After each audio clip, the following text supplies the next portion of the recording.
Bonjour, je vais vous présenter La princesse de Babylone, qui a été écrite en 1768. C'est donc un conte philosophique écrit donc par Voltaire, qui fait partie donc du mouvement des Lumières. Il a notamment écrit l'Encyclopédie avec d'autres philosophes comme par exemple Diderot ou encore d'Alembert. Donc dans ce conte philosophique, il va prêcher notamment l'ouverture d'esprit ainsi que l'acceptation de l'autre. Pour ce qui est donc du résumé, nous avons donc Bélus qui est le roi de Babylone. Il veut marier sa fille, donc Formosante, qui est donc la princesse de Babylone. Pour ce faire, il va donc organiser une série d'épreuves au terme de laquelle le gagnant va remporter la main de sa fille. Les épreuves sont donc de bander l'arc de d'émeraude, tuer le lion et terrasser donc ses rivaux. Trois rois vont concourir, donc le pharaon d'Égypte, le Shah des Indes, ainsi que donc le grand khan des Scythes. Ils offrent tous trois des présents pour la princesse. Donc au moment de s'installer dans l'amphithéâtre, un étranger va arriver avec un oiseau et un valet. On lui demande donc s'il est roi, et il répond que non, et s'installe dans les gradins avec les autres. Donc la première épreuve débute. Aucun des trois rois ne va parvenir à bander l'arc, et à ce moment-là, donc l'inconnu va descendre de l'amphithéâtre, se rendre dans l'arène et parvenir donc à bander cet arc sans forcer. Lors de la deuxième épreuve, donc seul le roi Chite affronte le lion. Le pharaon d'Égypte et le Shah des Indes vont renoncer et promettre donc de lever leur armée contre Bélus. Donc lors de son affrontement contre le lion, le roi Chite va manquer de peu de se faire tuer par le lion, et c'est à ce moment-là que l'inconnu surgit à nouveau et décapite le lion. Et il va donc offrir la tête du lion avec des diamants à la place des dents à Formosante comme un présent. Donc plus tard, l'inconnu est averti que son père est mourant et va partir avec son valet en laissant son oiseau à Formosante. On apprend donc à ce moment que l'inconnu est en fait donc le fils d'un berger. Bélus, en apprenant ça, va donc refuser de marier sa fille à un berger, même s'il a remporté les trois épreuves. Il va consulter l'oracle, qui lui dit donc que sa fille va devoir voyager. Il décide donc qu'il va l'envoyer en Arabie. Bélus, donc par la suite, va organiser un grand festin auquel sont bien évidemment conviés les trois rois. Formosante, qui est donc ce soir-là bien trop occupée avec l'oiseau de l'inconnu, ignore totalement le festin. Le Khan, dans cette soirée, va tomber amoureux de la cousine de Formosante, donc qui n'est autre que Aldée.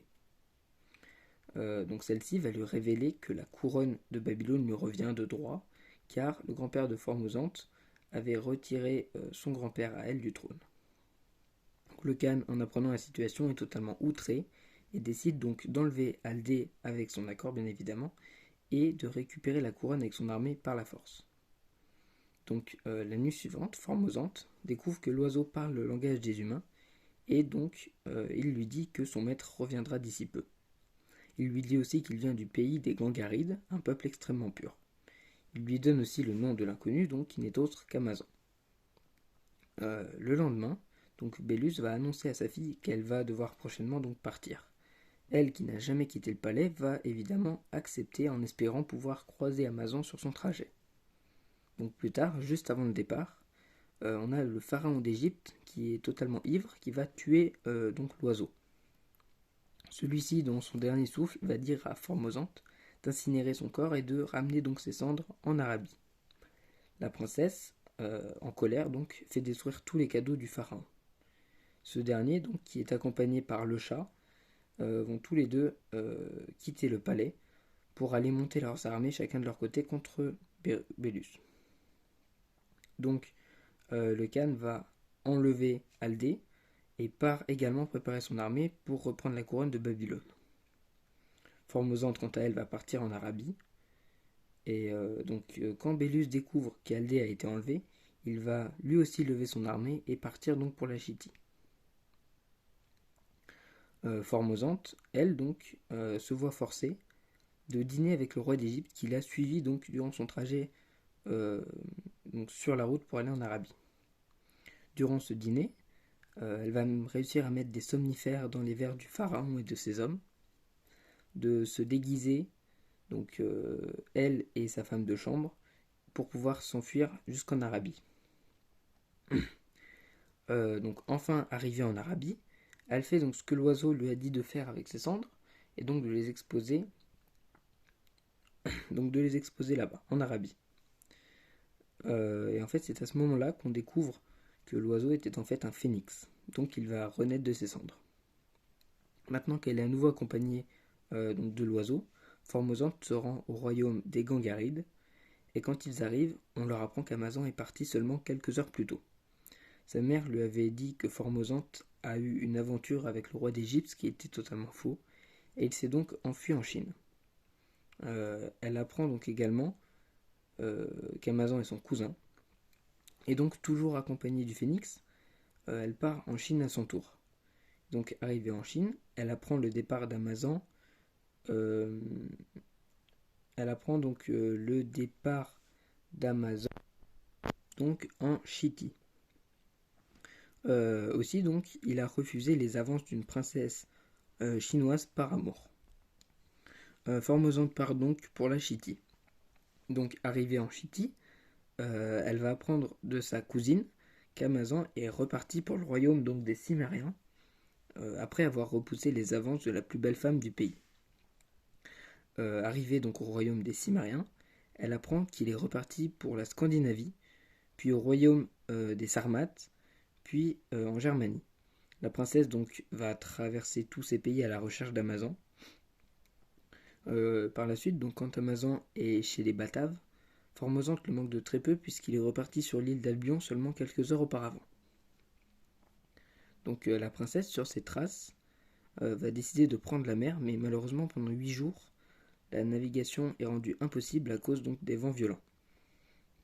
De son côté, Amazon, lorsqu'il arrive à la capitale de l'île, il est invité par Milord Qu'importe en remerciement car il a relevé donc sa voiture du fossé. Lors du dîner, donc sa femme, à Qu'importe, tombe amoureuse d'Amazon et l'invite donc dans son lit durant la nuit. Amazon va refuser et repartir pour la Batavie. Donc durant le voyage, il va croiser le navire de Formosante sans qu'aucun des deux ne se rende compte. Amazon donc passe par Venise, qui lui semble un très étrange pays, la ville aux 7 montagnes, où les mœurs sont extrêmement étranges encore une fois, avec des seigneurs qui tentent de le séduire comme si c'était une femme. Donc il se rend ensuite à la capitale des Gaules, où il rencontre un opéra et succombe au charme d'une des chanteuses. Formosante, de son côté, donc, qui a réussi à retrouver les traces d'Amazon, arrive à ce moment précis dans la chambre, et donc les observe tous les deux. Triste, elle repart donc avant qu'Amazon n'ait pu se réveiller. Elle repart donc pour Babylone.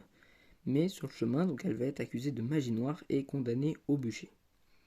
Donc le phénix, qui avait réussi à s'enfuir, va voler donc chercher son maître pour le tenir au courant de la situation. Amazon va réussir à sauver la princesse de justesse et donc tue les anthropoquets qui souhaitaient donc la voir morte. Les deux amants se réconcilient donc et sont remerciés par le roi local qui les invite à dîner. Lors de ce dîner donc dans le château royal, les deux amants apprennent donc les avancées des trois armées qui foncent sur Babylone. Ils y foncent eux aussi à leur tour et montent une armée donc sur la route. Ils remportent finalement la bataille qui se déroule à Babylone. Et donc le Khan de Chit se marie donc finalement avec Aldée. Il va devenir le vassal du Gangaride et Amazon donc va devenir l'héritier de Babylone et finir donc par se marier avec Formosante. Pour ce qui est de mon avis, personnellement, j'ai bien aimé cet ouvrage de Voltaire, donc, tout comme j'avais bien aimé Candide lorsque je l'avais lu. C'est une histoire donc, dans laquelle il n'y a quasiment à aucun moment un manque d'action. Il y a tout le temps d'action, en fait, on ne s'ennuie jamais à la lecture. Et donc, comme je le disais, on peut ouvrir sur Candide, donc c'est une histoire où le héros va quelque part voyager pour atteindre son objectif.